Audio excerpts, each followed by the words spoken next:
everybody. It is the best time of the month.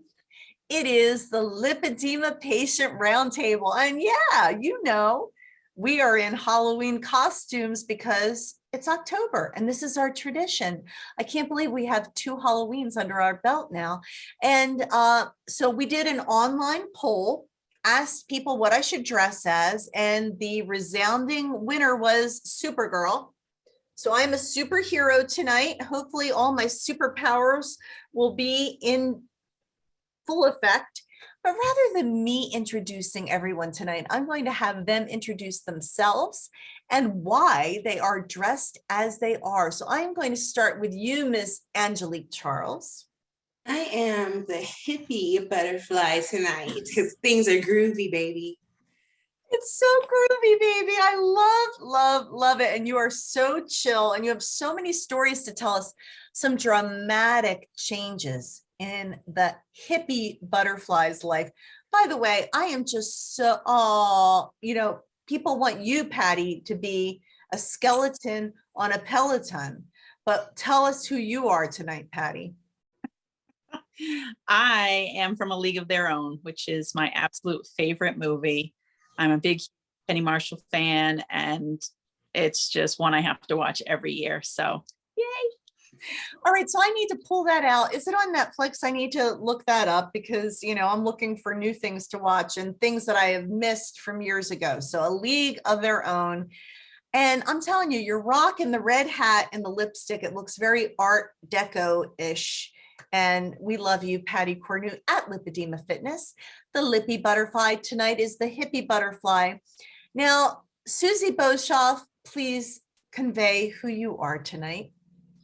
I'm the gummy queen. That's who I am. And isn't that appropriate, right? Because I am the gummy queen. So I got this crown and I put these gummy jewels on it. These are my real gummy bears. The real gummy bears are there. Yeah. Absolutely. You have an open house and your storefront looks like a magical Willy Wonka-ish place to be. And I want, as Tina Fey in 30 Rock would say, I want to go to there. We're so excited and happy for you. This roundtable isn't just about how to manage lipedema. It's about how to manage life and live fully. This is what we're all about. We're here to encourage you, and we are so glad that you logged on. We know people are continuing to log on as well. And the woman, we think, I wasn't quite sure who it was, and then I looked closer, and PGP, Pale Ginger Pear, please tell all. I am Dr. Jamie Schwartz. Does he know that you're doing this tonight? And someone should text him and say, get on this roundtable tonight. I don't know if he knows. I know 2 of his office girls know, as I got the okay from them and I got the Zoom background of one of his rooms.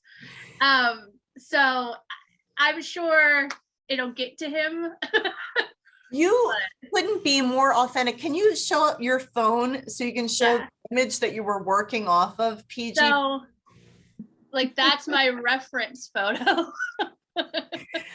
Literally. So we log on a few minutes before the webinar starts, and I'm like, someone has absconded with our link and has shown up, and I don't even know who this person is. You are too cool for school, Pale Ginger Pear. We are so glad you are here tonight, and I can't wait to hear about your experience. Oh my gosh, this past month, she started with the upper extremity Lympha Press comfy garment, the comfy light. We can't wait, because remember last month she said, I want one, and so Lympha Press was all over that. So we'll hear about that story. But we have medical professionals here with us tonight. And I got to see the beloved Dr. Lindy McHutchinson in person at the American Vein and Lymphatic Society conference in Colorado just a couple of weeks ago. I think I kissed her on the cheek several times because I just love her so much. Dr. McHutchinson, it's so good to have you here. You're a witchy witch tonight. You're muted. I'm a witch doctor. That's great. I love I'm it. a witch doctor, and I have my bone earrings. because I'm a witch doctor tonight. It's so perfect. And aside from being a witch doctor, whenever we have a question that comes in from the audience that is more medically inclined, we're so glad we can lean on her and the amazing Linda Ann Kahn. Now, Linda, we love your hat. What do you have going on here tonight? I'm just an Italian gigolo. I'm just a gigolo. And everywhere I go. Do you guys all remember that song, or are you too young? We're not too young. Oh, thank you, Susie. Thank you, Susie. So we have Angie Hampton, Casey Grosvenor. I always, you told me how to pronounce your name and I still mess it up. Jennifer Williams is out there tonight. We love you, plus size and proud. April Sluter, Christy Curry, who is one of our awesome LymphaPress folks. She's out there tonight. We have so many great friends. Put your questions in the chat and let's talk, everybody. First of all, AVLS was amazing. And here's the news of hope for all of you out there with lipedema. The doctors care. I saw the lipedema sessions well attended. People were on the edge of their seats. We did a breakfast for the standard of care, honoring all of the authors of the standard of care, one of whom in person was Dr. McCutcheon. I met Dr. Herbst in person.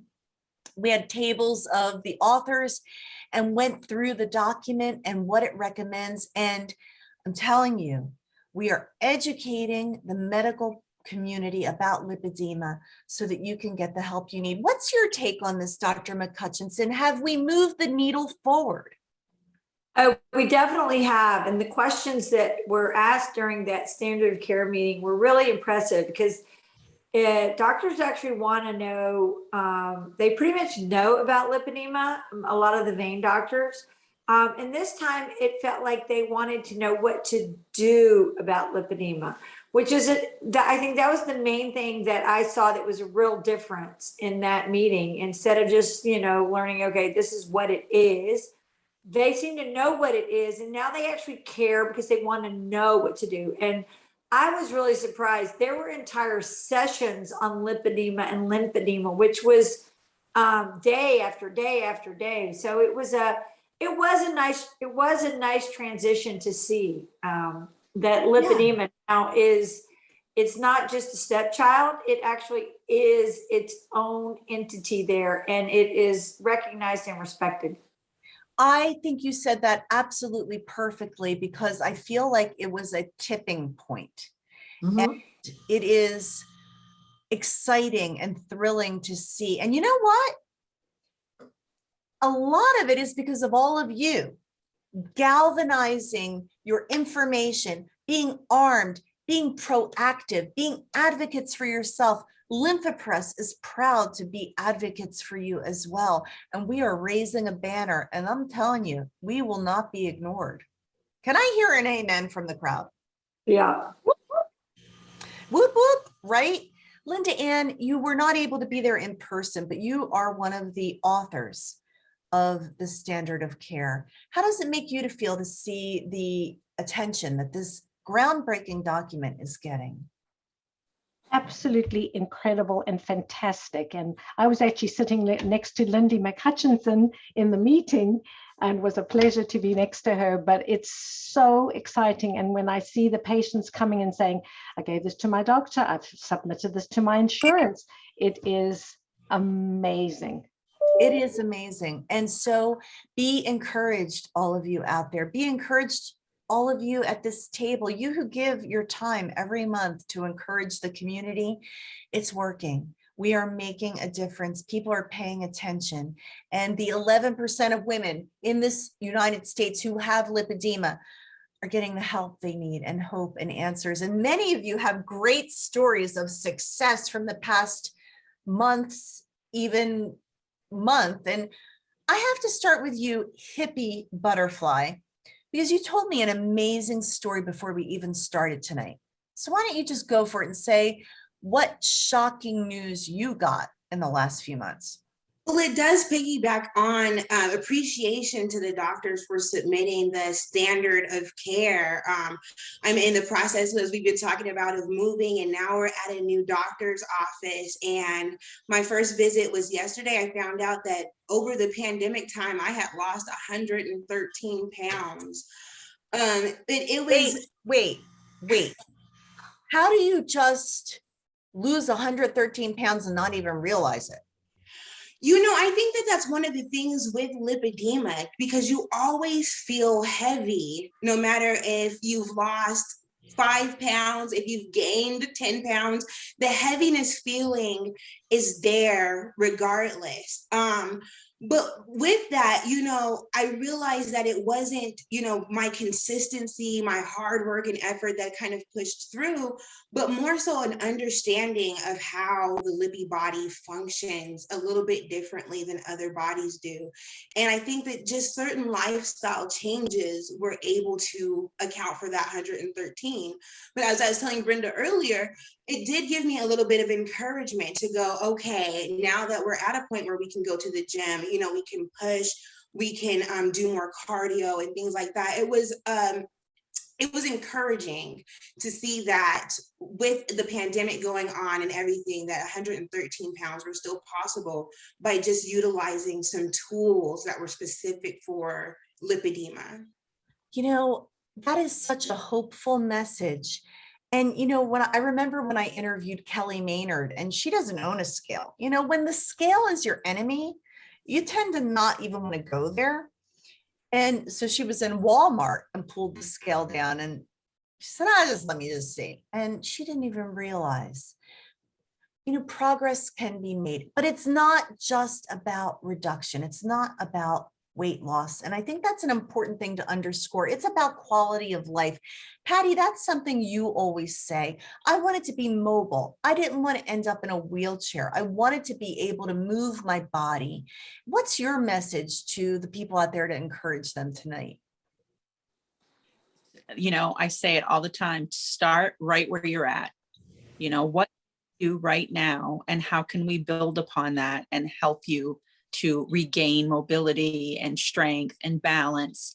And there's so many things that you can work towards just where you are right now. If you can't stand, there's things that you can do in your bed. There's upper body things that you can do to try to get some, it feels amazing when you start to just do anything, because you're changing that whole mentality. There's a lot of emotional stuff that gets tied into just taking a step, doing one thing towards feeling better, and it's not easy. Trust me, I know it's not easy, but it sure makes a huge difference in my emotional state when I can be active and try to take charge, take something back for myself.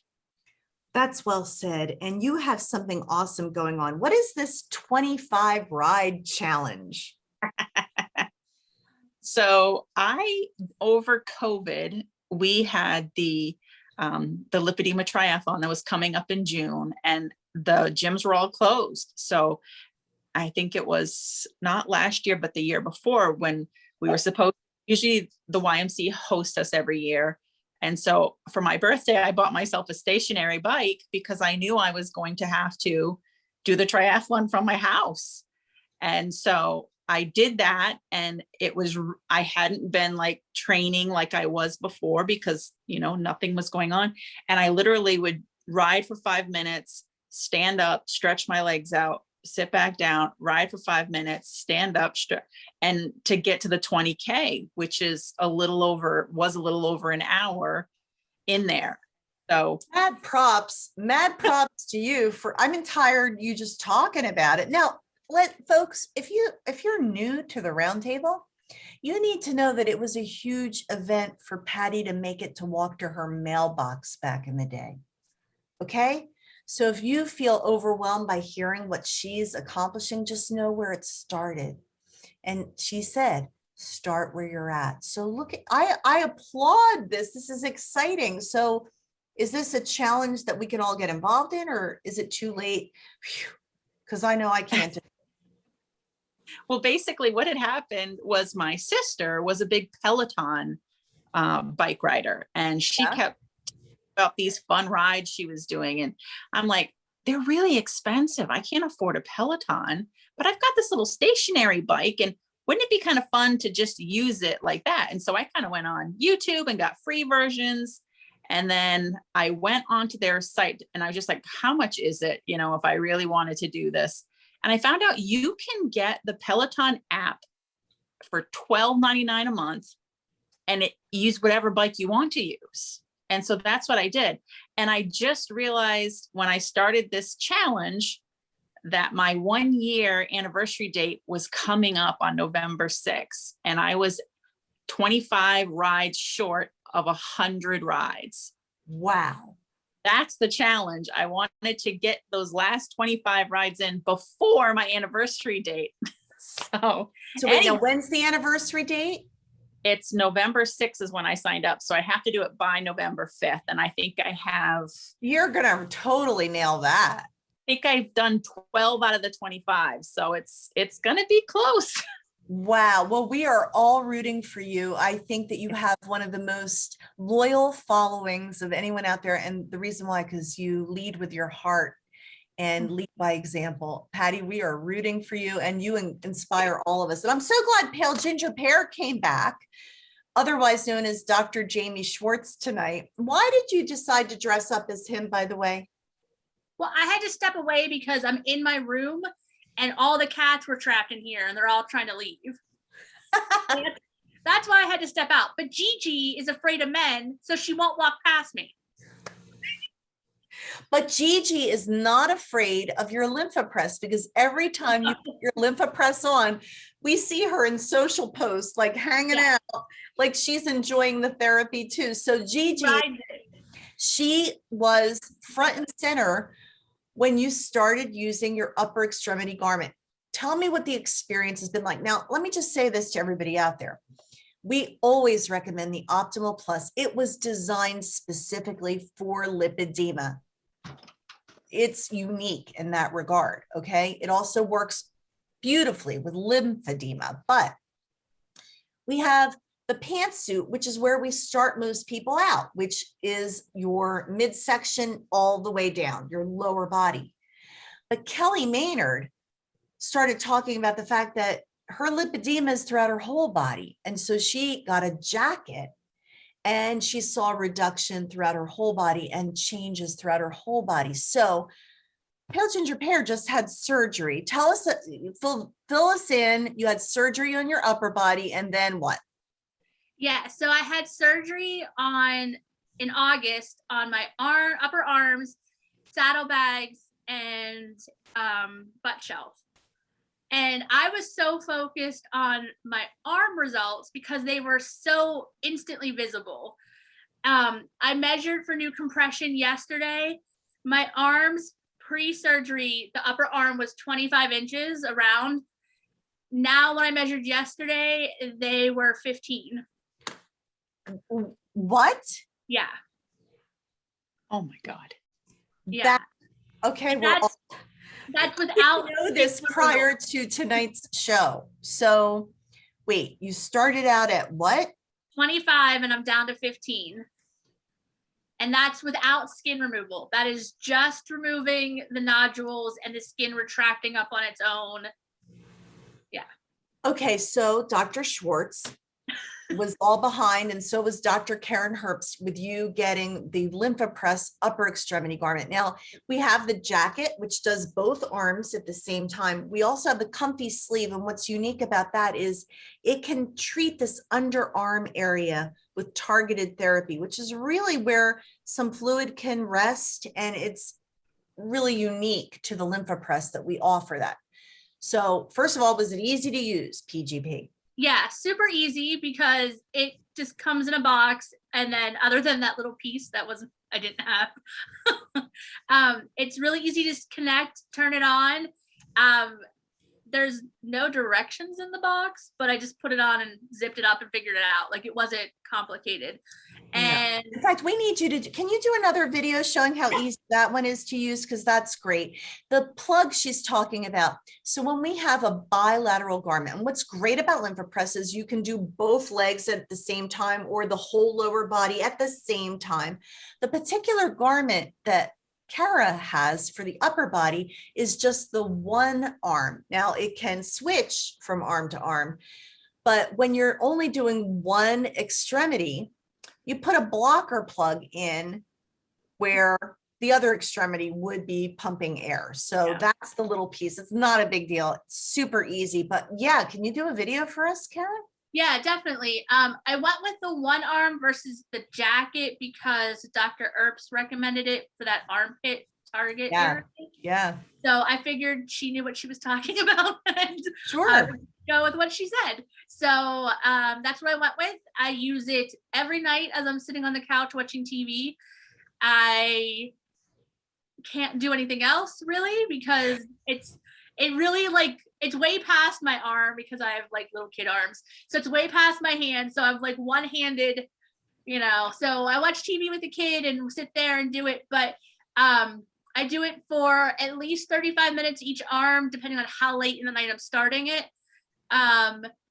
Because I really wanted to focus. I've been having swelling right above my elbow post-op, which they say is common because gravity kind of pulls it down and so it stays in that spot.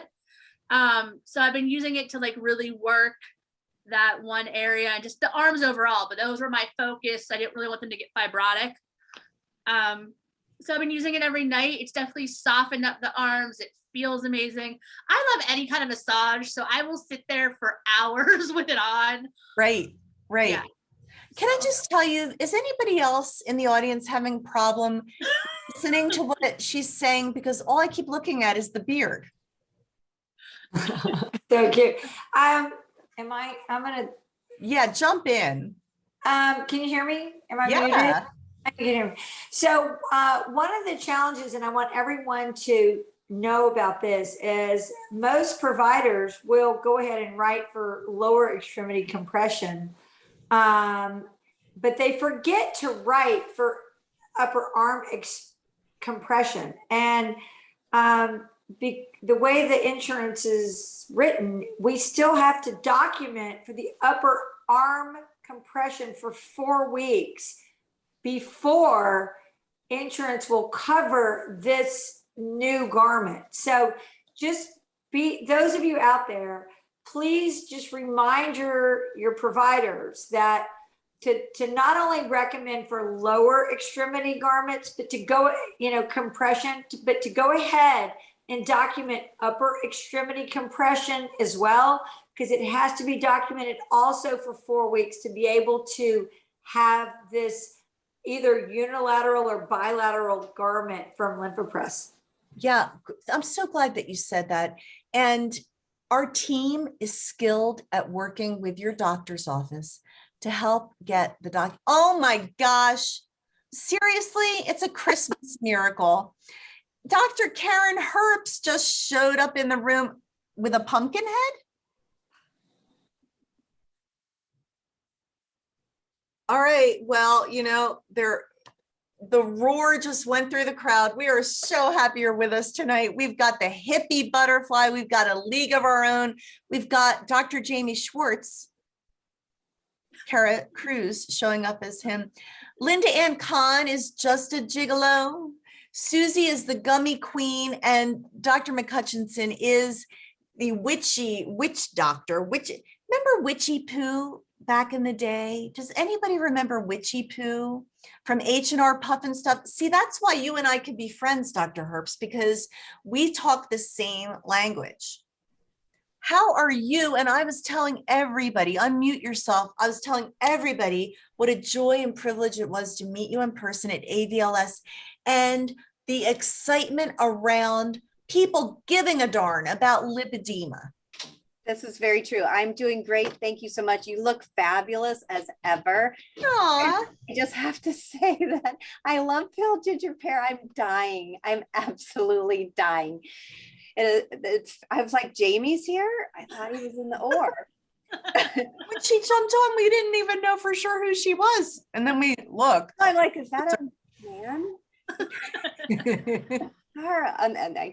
So you're right. Lipedema was a big hit at AVLS. There weren't there were about like 400 people, I think, at the conference. And for the Lymphopress breakfast standard of care, there were 94 people there, which is like 1/4 of people there. And I was talking to some other vendors and they said they're lucky at a big conference if they even get that number, even with like 1,500 people. So okay, so I will say this. I'm interjecting and saying, as soon as everybody saw and knew that we had Dr. Herbst speaking, they're like, Yeah. oh, we don't want to miss that.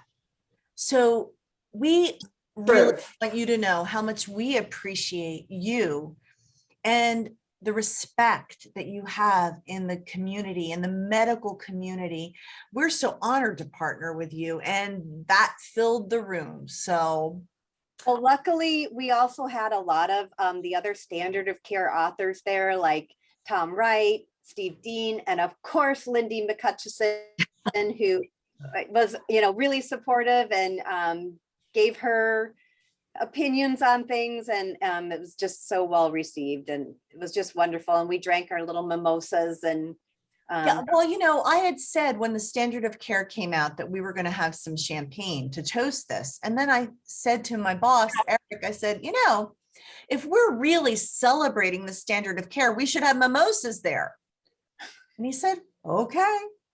And so I think you were the draw, but the mimosas were a bonus. It didn't hurt. We did toast you, and everybody from our roundtable, and Cheryl Skolage isn't with us tonight, and we miss her dearly. She'll be back next month, but every one of you starred in a video honoring Oh my God. the standard of care. And I have to tell you, there wasn't a dry eye. Yeah. No, like, thank you for doing that.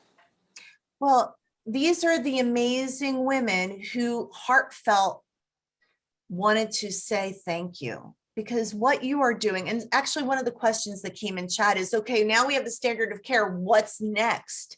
What is next? So we had a meeting of at least some of the people from the standard of care there. And we are working on a larger document that'll have a lot more information in it and that'll support the initial document. We're just looking for a home for it, somewhere where we could publish, more pages and more information, but yet still be in a peer-reviewed journal, so it's still well respected, instead of just putting a manual online and saying, well, here you go, but it hasn't been reviewed. So that we're moving forward on it. It was a really, really good meeting. We've got momentum. And I have to say, and I know that we posted it on our social channels this past week, the standard of care was the #1 most read publication in phlebology in the past 6 months, nearly 25,000 views and downloads, 3 times higher than the next article. So what we have, everyone, is momentum. And we are a team, and we are here to make a difference and change and make lives better for people with lipedema. And we thank you and honor you, Dr. Herbst. And how does that make you feel, Linda and Con? I mean, you worked really hard on this document as well, to know that it is not just sitting on a shelf somewhere getting dusty, but people are downloading it, and patients are walking it in to their clinicians. Well, first of all, we had a fearless leader. We still have a fearless leader, Dr. Karen Hope, so that's amazing. But yeah, it's just a testimony, but it shows what the interest is and how there is a momentum and there is an interest, and it was needed, very badly needed. And a bigger document will be fabulous as the pumpkin on Karen's head. So I love that. And that is one fabulous pumpkin, Dr. Herbst. I do like it. I don't know where you found that, but we're digging that big time. I also want to mention that Lymphedema Living has talked recently about a season of growth and balancing getting stuff done. She used a different word. because we know she's a little salty, and self-care. So shifting gears for a moment, getting stuff done and self-care and balancing it all. I mean, you're an entrepreneur, you're a business owner, you have lipedema, you're managing all of this. Drop some wisdom on us. I mean, I have to say it's really interesting because we were like semi-retired when we started this business, and I forgot all of the things that go with being in a business, right? So it's a lot. And at first I was neglecting the self-care, like the daily things, and it kicked my ass, like truly, genuinely made me fairly useless. So then I was like, oh no, that's the wrong approach. So I decided to just buckle down and do my daily self-care things. And they're the regular things that you do, the dry brushing, the being active, the compression, all of it, right? And then once I did that, I had to do so much physical stuff. It was really intense. And there were times that I cried, and I remembered the spoon theory story. And I was like, what happens when you have no spoons, but you don't have a choice and you just have to keep on going without your spoons? And I was like, there was a couple of days that was how I felt. But I want to say, do you all know this spoon thing? Because I don't know what you're talking about. oh yeah, the spoon theory is so beautiful. Okay, I'm actually sad. What rock have I been that. under? So this girl blogged about she was trying to explain what it was like living with an autoimmune condition that was so debilitating. And she was trying to explain it to her friend, and they were in a diner. And I will actually get the name and all of it. I have it pinned, and it's one of these beautiful blog posts. Okay. She wrote it so many years ago. If you even check #Spoonie, you will see the little stories that go with it. But she was explaining to her friend, ooh, thank you. Anyway, she was explaining to her friend that you get, like, here's your day. And she took a whole bunch of diner spoons, and you get 16 spoons, and this is what you get. And she was like, her friend is very healthy and fit. And she was like, okay. She was like, okay, so walk me through your day. And she's like, I get up and I take a shower. And she's like, okay. And she reaches over and she takes 3 spoons. And the girl's like, what are you doing? And she's like, you have to decide if you're going to deal with the taking a shower and doing the next thing. And she was like, what? And she was like, okay, well, I want to do this and I want to do that. And she's like, 6 spoons, 7 spoons. She's like, I haven't even gotten to lunch. And she's like, yeah, you're welcome. That's what it's like living with an autoimmune condition. And for me, it's so resonated because Wow. Some days I have 16 spoons, some days I have 30 spoons, and some days I have 4 spoons. And I'm like, oh shit, I'm not going to get anything done today. Yeah. That is kind of what ends up happening. So the self-care is important to give you the spoons. But I want to say one last thing. You guys, this group, being connected, has been one of the most important aspects for me. And that's what I was really trying to communicate in that. Like hearing the successes, the stories. Every time Patty speaks, I get inspired and I go, yeah, I can do more. And it's pretty exciting. Today I went to a doctor last week, a new doctor that I just found who's going to help me with everything. And he wasn't familiar with lipedema. And thank God for the standard of care. And I sent him the link. He downloaded it. He read it. He's got all my blood work results and he's going through it. And I'm a bit of a mess, but he's into it and he's going to help me. But I wouldn't even know how to do that without this group and the support. Anyway, I'm so glad you said that. And I have to say too, LymphaPress is worldwide a leader in pneumatic compression. In the United States, for whatever reason, we're just starting to get really recognized, even though we've been in this business for over 40 years. And you know what's making a difference? The genuine care. Yes, we provide the most advanced pneumatic compression pump therapy that is available. It's easy to use, results definitely, but then we back it up with a community because we care. And it's genuine. And I have said, we built this from nothing, but it was built on love and genuine care for each other and rooting for each other. And I got to tell you, it's golden. It's golden because it's authentic and it's real. And we're so glad that all of you joined us tonight. We have questions from the audience. Angie Hampton is starting to consider the bariatric sleeve. Is that recommended for someone with lipedema? She was finally diagnosed. I defer to our medical professionals. Who wants to jump in on the bariatric sleeve? And again, we're not offering any specific medical advice, but a broad overview, any insights that you can offer, doctors?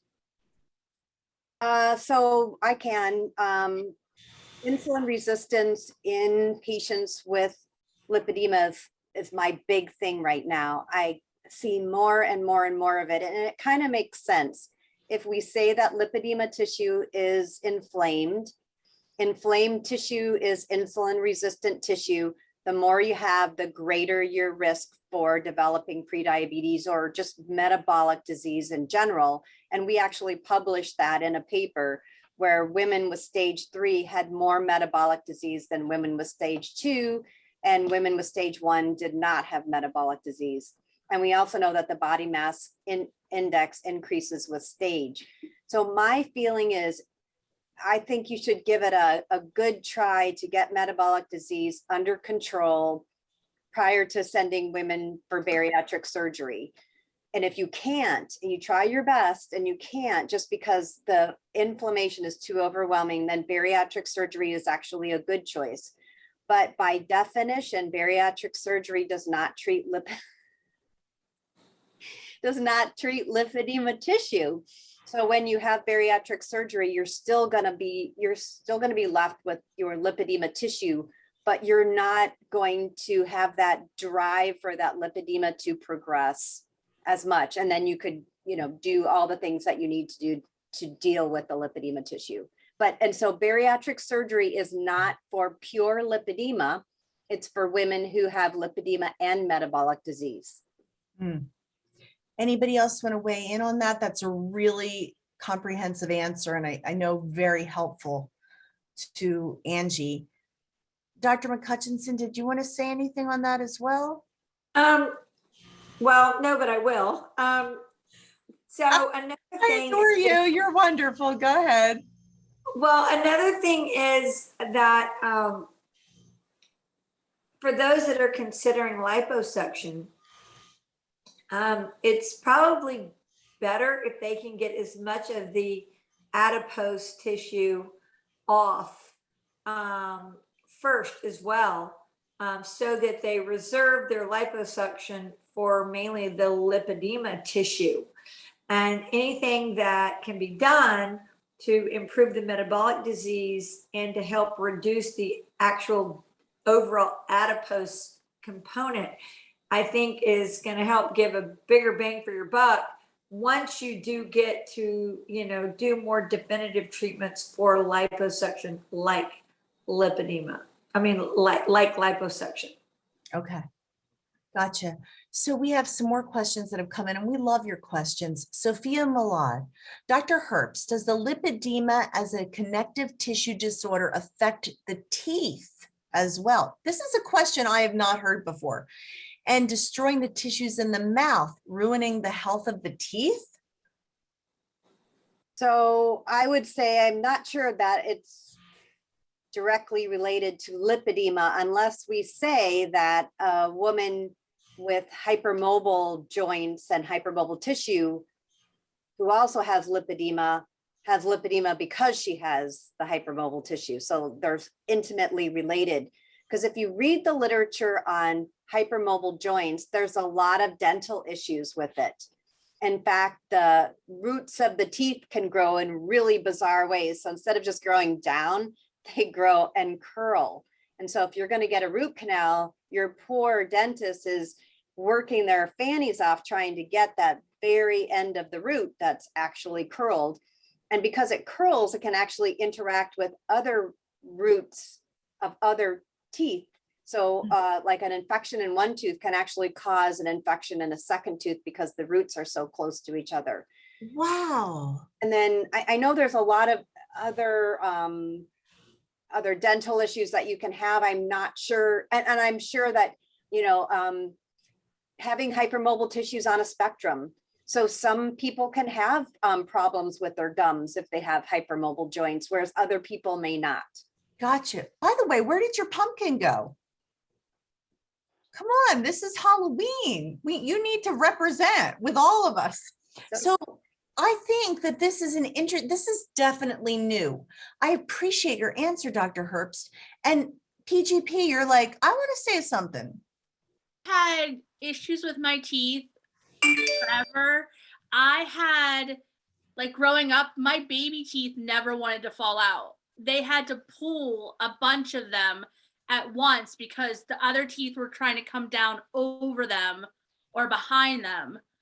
And the doctor's like, I don't know why they're not coming out. He's like, it's like they don't want to let go. And then after he pulled, I think we had to pull like 8 at one time.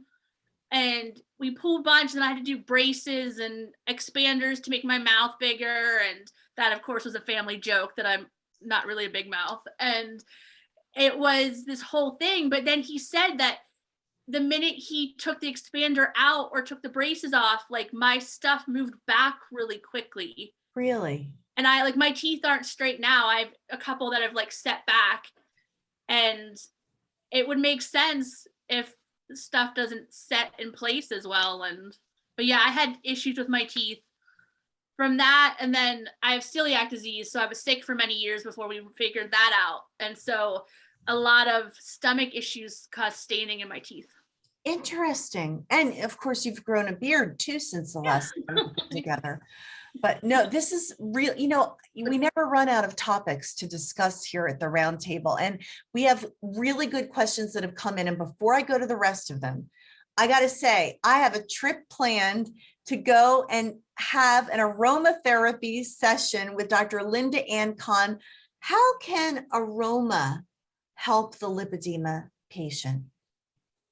In many, many ways.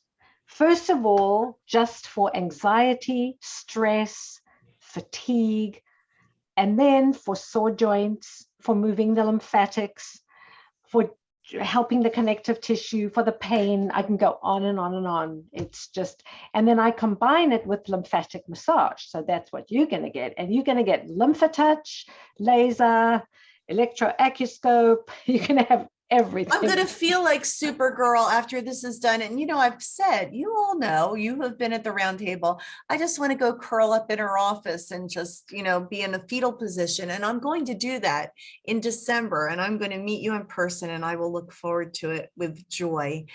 So, poll question for the panelists, all of you. Megan Frew wants to know, does anyone else blow up like crazy during their monthly cycle? Honey, that ship has sailed for me. Does anybody else have a comment on it?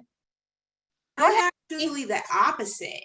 I used to almost wait for my cycle to come because I knew that week before my legs would just shrink down. But as soon as my cycle started, they would balloon back up, and they would continue to balloon until it was time to cycle again. But I loved that one period of time where my legs would just get rid of all the fluid. Interesting. Anybody else want to weigh? Go ahead. Since surgery, my periods have changed up a bit. I have like 3 in a row that are like next to nothing. And then the 4th one like wants to kill me. And I used to ache all over with it. The spots where we've done surgery don't ache, but the back of my legs gets really puffy and sore and hurts. And I have a spot where the wound vac was that gets a little bit fibrotic, and that puffs up and gets like a little bit bloated during my period. It's weird. Bodies are weird. Susie, I saw you nodding as well. Yeah, I would just say it's interesting. So after I had my surgeries with Dr. Stutz, for the first, I would say 4 years, I didn't have that pain in my legs that I always get when I have my period. It's like, Amanda, I think you said something about like menstrual cramps in your entire leg. Yeah, ditto, mostly, yeah, anyway, in my upper thighs mostly, but in my legs. And then that went away after my surgeries. But the closer I get to menopause, and I wasn't compressing because I thought I was cured. And I did an extensive amount of travel, like almost 200,000 miles over 2 years with not wearing compression when I flew or anything. And that in perimenopause, just now it's terrible. And when I have my period, it's intense, and my legs are it just hurts so badly, and I blow up. So what can we do to mitigate this? Any medical advice in general about it? Maybe aromatherapy can help. So clary sage, geranium, lavender, use 5 or 6 drops of clary sage, 2 drops of geranium, 1 drop of lavender, and maybe 3 drops of grapefruit, and put that in half an ounce of grapefruit seed oil, and you can massage that onto the abdomen. Okay, would It you balances the hormones. to email me that, because I'll send it out to the group as well. You made me an amazing essential oil mixture for grief recently, and I have to tell you, it helped me so much. Thank you, thank you, thank you. That was so beautiful of you. This stuff works, I'm telling you. So a few more questions. We're running out of time. My new friend, Lisa Lugo. Holla, Lisa Lugo was prescribed a different pump. She said to her doctor, I want a Lymphopress. They're easy to use. And now she has her Lymphopress, and she is saying, is it harmful to use it more than 3 times a day? Now, here's the thing. Do what your doctor says to do and listen to your body. But I also know that if it doesn't feel bad and if it feels good, all right, am I misspeaking? Someone correct me. Dr. Herbst, Dr. McCutcheon. If she wants to use it 4 times a day, I say go for it. Am I wrong? Yeah, that's what we say as well. Yeah. Yeah. There are some things you have to be careful about, because you're going to be mobilizing a lot of fluid. It pushes it into your circulation, and your heart pushes it, pumps it to your kidneys. Some people's heart and lungs cannot manage that much fluid as well, and some can, but I don't personally see any problem with using it 3 or 4 times a day. If the rest of their body is doing fine, they're not having shortness of breath, they're not having any issues, and they're tolerating it well. Perfect. Love it. And we're so happy for you. And we want everybody to know, you're the patient, you are empowered, you are knowledgeable. You can ask for Lymphopress by name, and we encourage you to do so. And we'd be glad to work with you and help you with that. Leslie Sterling wants to know, any news on is it Raziel Durkheim's trial?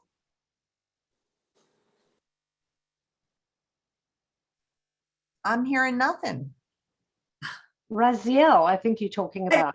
Raziel. Yeah. Forgive me. So we finished our phase 2B study, and the company is preparing for the phase 3 study. They're looking for over 100 people. So they're looking for other sites to do the study in the US, because it's going to be hard to get that many people. And they're also looking to do it in other countries. So I gathered a bunch of names, and it looks like they actually might look into Canada. Are you getting a good response, by the way, to your lipedema survey that you're doing, Dr. Herbst? We are up to 48 responses only. So we definitely need more help. Okay, I think we can help, because we at Lymphopress do a monthly e-marketing send, and it goes out to over 6,000 medical professionals. So we will talk about that, because we want to look, data is important. You need to have information, and you need to hear back from people. So I would love to work with you on that more, Dr. Herbst. That would be great, because I was wondering about the parent company, whether they could be helpful, because we need responses, not just from the US, but all over the world, so we can compare. Just like PGP saying she wanted upper extremity last month, I'm all over this, Dr. Herbst. I'm Supergirl. We're going to make it happen. Hey, Quick questions. Can gaining weight with pregnancy complicate lipedema and lymphedema, especially when there is swelling involved? Who wants to answer that? I ballooned up with my pregnancy. Did you? Yeah. And we don't have any data with pregnancy and lipedema, and if I could go back in time 20 years, I wish that I had known about lipedema, and I would have done so many studies because I have a lot of questions to ask. I will say that gaining excess weight in pregnancy complicates everything. It complicates the pregnancy in general. It can complicate the baby with gestational diabetes. I suspect that it can trigger some complications with the lipedema as well. So I think just like in lipedema, we want people to maintain good, healthy eating and to minimize any adipose gain. Pregnancy is the same. Pregnancy and weight gain is so complicated. It's like a whole other session, but absolutely, I think that it probably can trigger it. Thank you. Sandy Darley, any correlation with smoldering myeloma and lymphedema Derkums? Smoldering myeloma.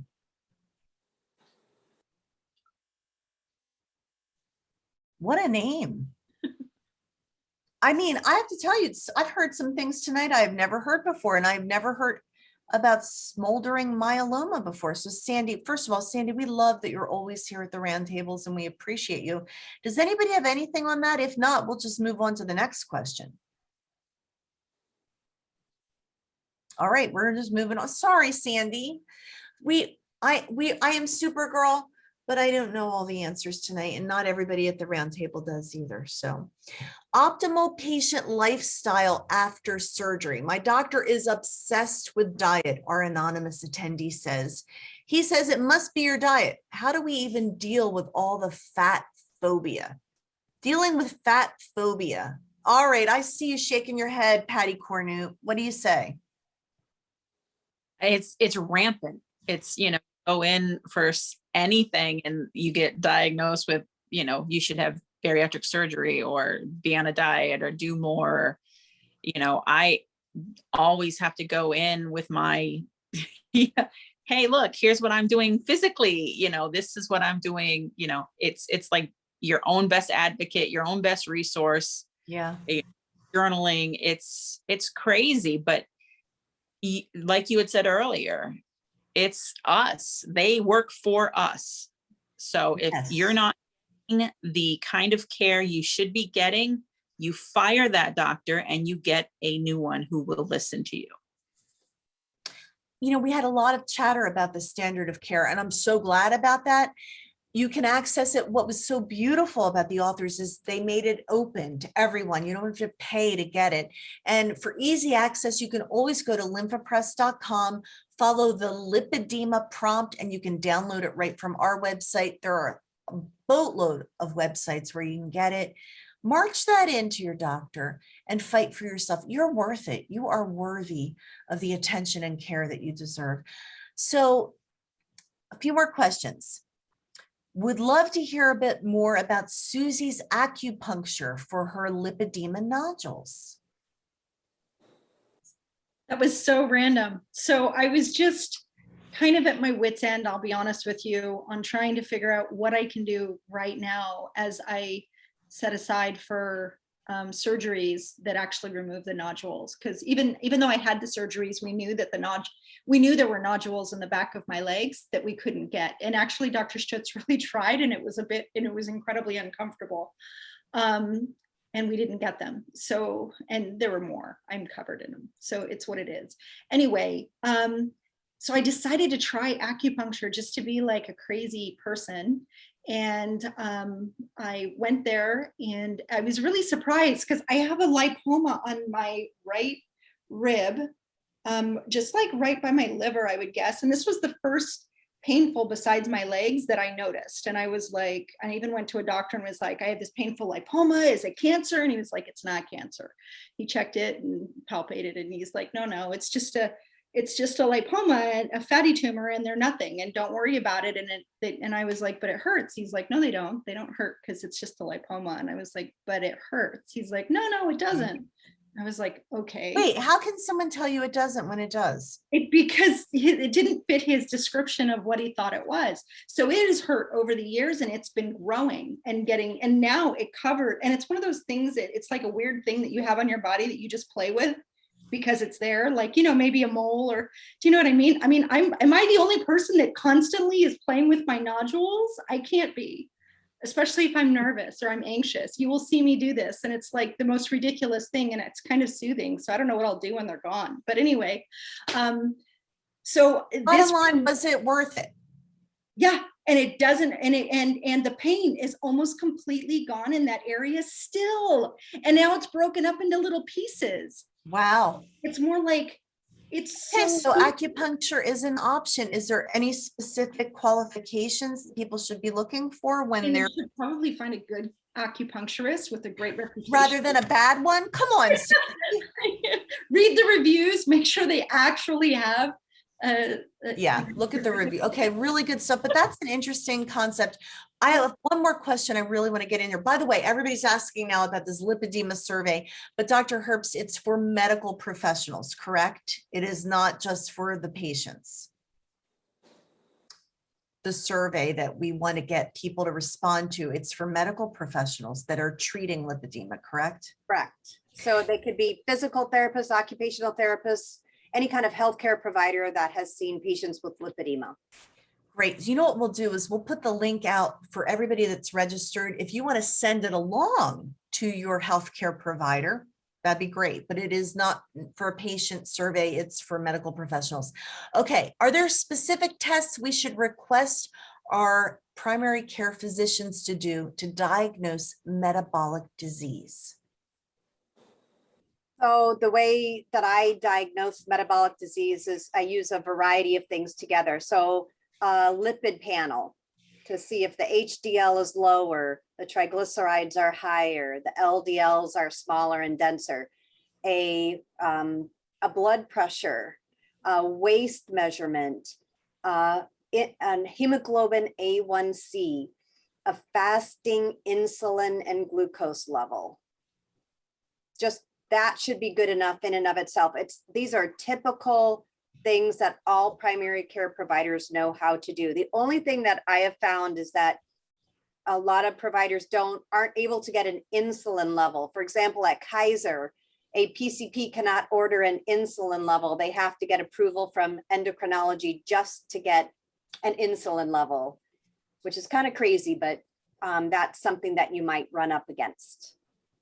Thank you so much for that answer. And can you believe we are 3 minutes away from what a great Halloween night. If you could have any treat in your bag, what would it be? Susie, we know what you're going to say. I mean, I want everybody to have my gummy bears. We were on Kansas City, great day for Kansas City this morning. Oh, our gummy bears were. That is so cool. Excited. And Patty, you told me about a friend of yours that is going to be on international TV tomorrow, right? Yes. Nikki Gregory is lovely. She is a wonderful advocate, and she is in the UK, and she just announced today that she is going to be live tomorrow morning in the UK on the #1 daytime television show called This Morning. And she's going to be talking all about lipedema. So we're really excited for the awareness that's going to be spread. And we think we found a way to watch it once it's aired. So stay tuned, and we'll be trying to post, replays of that, because well, it's you can amazing. Always follow at Lipedema Fitness. She will be all over that. And thank you for bringing that to our attention. That's somebody I'm going to want to interview in the future. And I didn't mean to cut you off, Susie, because I want your gummy bears in my bag. Absolutely. What do you want in your trick or treat bag, Ms. Lippy Butterfly, tonight? I am a toffee lover, so I would take some Heath bars in my goodie bag tonight. Oh, yummy. Kara Cruz or Dr. Jamie Schwartz, what do you want in your trick-or-treat bag? I am like a Snickers or a Reese's pumpkin person. Nice. I want that. All right. So if we were trick-or-treating with you, Dr. McCutchinson, what would be in your bag? Well, I tend to eat low carb. Been my lifestyle for a long time, but I do have some weaknesses. I too love toffee, but Butterfinger is one of my weaknesses. Butterfingers. Oh my goodness. I've got to leave this meeting and go to a candy machine. Linda Ann Kahn, what do you want in your trick or treat bag? I can't hear you. You're muted. There we go. Only one peppermint oil. I do have a weakness for chocolate, but I do eat sustainably created 70% cacao chocolate with hazelnuts in them. Am I surprised? Dr. Herbst, bring it home. Whatever you want, we're sending it to you. What do you want in your bag? I also love Butterfingers, but I'm a big Jolly Rancher girl. You're there you go. Jolly Rancher. I have to tell you all, I'm jonesing for cheesecake tonight, but nobody puts that in a trick or treat bag. I want to thank all of you for joining us for our Halloween episode. You are all amazing, wonderful.